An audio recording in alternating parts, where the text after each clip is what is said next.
Camarades, je vous adresse le salut fraternel du syndicat des organismes sociaux des Hauts-de-Seine qui votera le rapport d'activité et de trésorerie. Mes camarades, un congrès est toujours un moment important dans la vie du syndicat, mais il y a, à mon avis, certains qui sont plus importants que d'autres, car ils se tiennent dans des périodes particulières.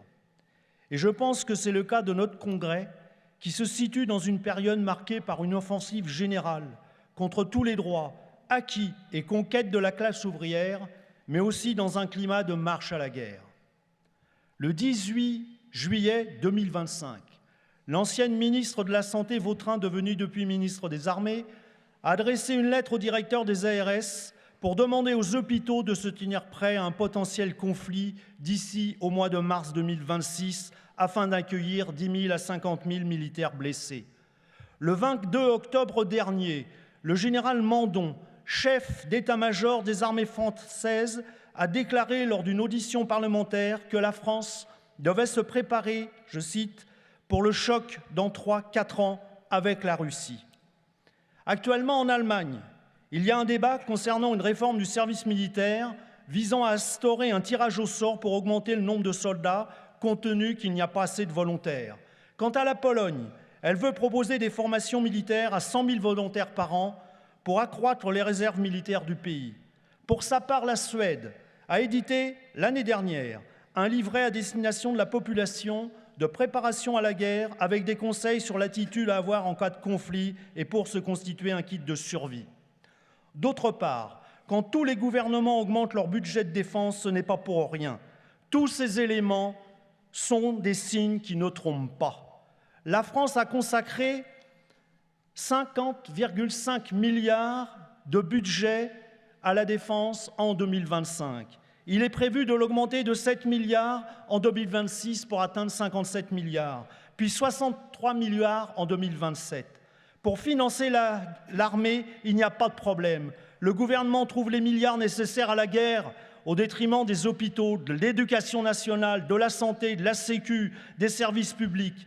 Il n'y a pas d'argent pour augmenter les salaires et les pensions, pour améliorer les conditions de travail et de vie des salariés, mais il n'y a pas de limite pour les budgets de la défense. Alors oui, mes camarades, pour arracher nos revendications, nous devons combattre de toutes nos forces la marche à la guerre. Le combat pour les revendications est indissociable de celui contre la guerre. Qui peut croire un seul instant que c'est dans le cadre d'une économie de guerre que nous allons arracher nos revendications? Léon Jouot, prix Nobel de la paix, déclarait en 1932 lors d'une conférence sur le désarmement, je cite, « Pour le mouvement ouvrier, l'organisation effective de la paix, la défense de l'humanité contre le recours à la barbarie est un devoir impérieux et sacré. » Il a raison.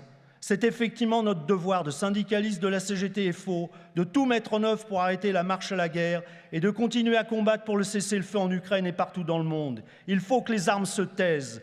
De même, nous devons continuer à combattre pour le cessez-le-feu en Palestine, où se déroule depuis 2 ans un massacre qu'il faut appeler par son nom, à savoir un génocide. Comment appeler cela autrement quand depuis 2 ans, toute une population vit, ou plutôt survit, sous les bombardements incessants et sont privés de tout, à commencer de nourriture et de médicaments. Et ce n'est pas parce qu'une trêve a été instaurée récemment que pour autant les bombardements ont cessé et que les camions peuvent rentrer librement dans Gaza pour apporter les produits nécessaires à la population à la hauteur de ce qu'il faudrait. Ainsi, Netanyahou lui-même indiquait que 153 tonnes de bombes s'étaient abattues sur Gaza le 19 octobre. Cette situation suscite bien évidemment des discussions et des interrogations chez certains camarades, et notamment de savoir si le syndicat est bien dans son rôle quand il prend position sur la question de la guerre, et d'invoquer la charte d'Amiens pour justifier ce positionnement au nom de l'indépendance qu'elle préconise.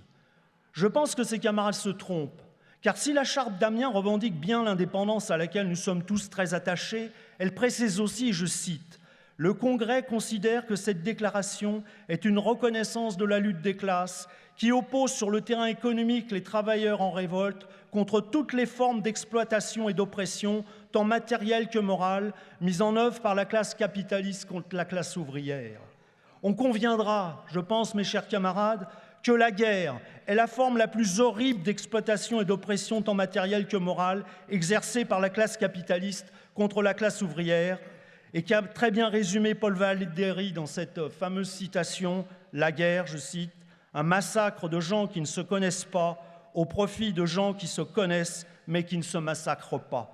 C'est pourquoi nous sommes bien dans notre rôle de syndicalistes quand nous combattons contre la guerre. Pain, paix, liberté, vive la CGT-FO, vive la FEC-FO.